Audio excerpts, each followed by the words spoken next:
स्वागत है आपका एमए सेमेस्टर 2 के पेपर लोक प्रशासन का परिचय में। इसमें हम लोक प्रशासन और निजी प्रशासन की तुलना पढ़ रहे थे और समानता व असमानता को देखा था। असमानताएं हम पिछले लेक्चर में कर चुके हैं, उसी लेक्चर सीरीज का ये next to be continued lecture है। तो अब हम इसमें समानताएं पढ़ेंगे। तो आगे बढ़ते हैं, शुरू करते हैं हमारा आज का लेक्चर। लोक प्रशासन व निजी प्रशासन में समानता देखने वाले बहुत से विद्वान हैं, जैसे हेनरी फेयोल, मेरी पार्कर फॉलेट। लोक प्रशासन व निजी प्रशासन में भिन्नता स्थापित नहीं करते, वे इन दोनों को एक प्रकार से सिमिलर और समान मान के चलते हैं। तो ये शास्त्रीय सिद्धांतकार दोनों प्रशासनों को एक मुख्य प्रशासन का अभिन्न अंग मानते हैं।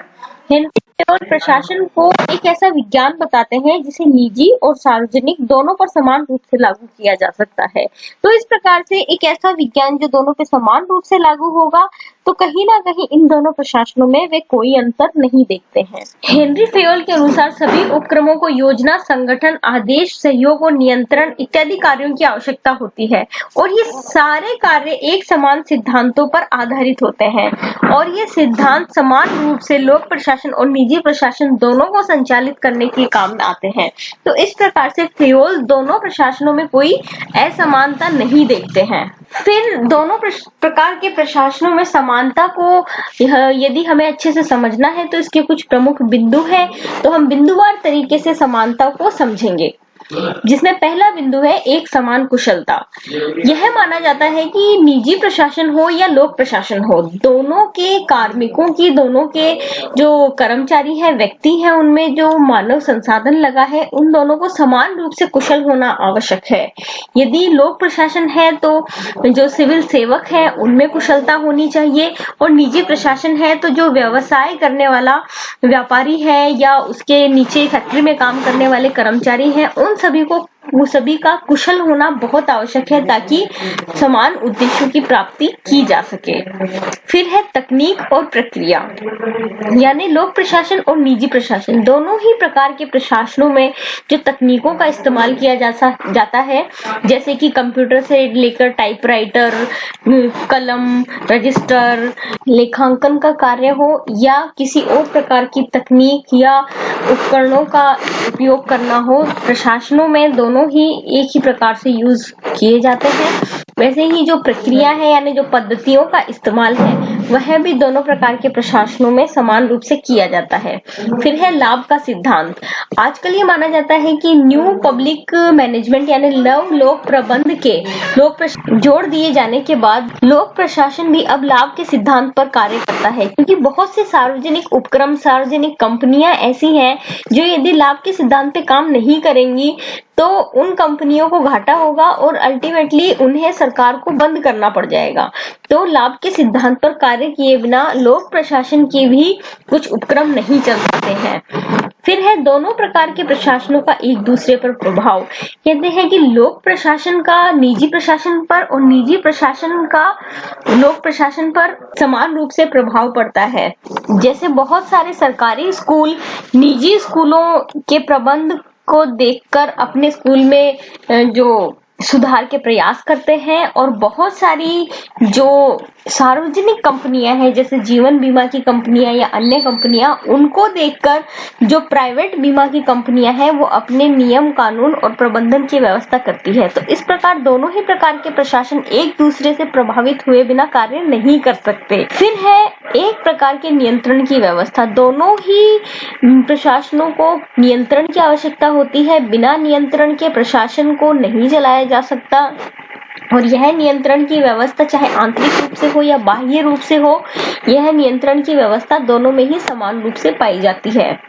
फिर है कि पद सोपान, प्रबंध व्यवस्था की समानता, आंतरिक व्यवस्था में सुधार, ये सारी चीजें जो हैं ये दोनों प्रकार के प्रशासनों में समान रूप से पाई जाती है।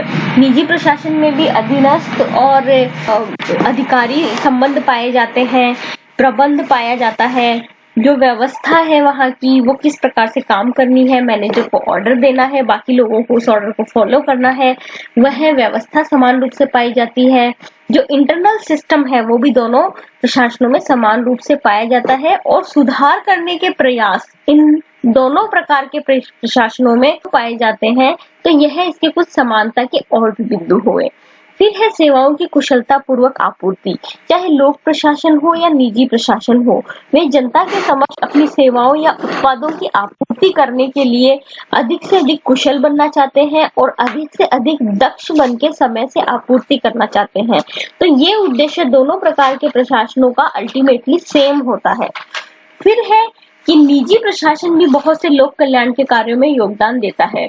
इसका सबसे अच्छा एग्जाम्पल आप समझिए, जो निजी प्रशासन है या कंपनियां हैं, वो अपने लाभ का कुछ प्रतिशत भाग लोक कल्याण के कार्यों में या सामाजिक कार्यों में योगदान देती है, जिसे कहते हैं कॉर्पोरेट सोशल रिस्पॉन्सिबिलिटी, CSR। यह CSR निजी प्रशासन का एक ऐसा कंट्रीब्यूशन है जिससे कि समाज के कल्याणकारी कार्य करने में सहयोग मिलता है। तो इस प्रकार से निजी प्रशासन बहुत से ऐसे कार्य करता है जो कि लोक प्रशासन के समान होता है। तो सारांश रूप में यदि हम देखें तो लोक प्रशासन और निजी प्रशासन का अंतर जो हमने देखा था वह अपने आप में परिपूर्ण नहीं है, और फिर हमने इसकी समानताएं देखी, वे भी अपने आप में पूर्ण नहीं है।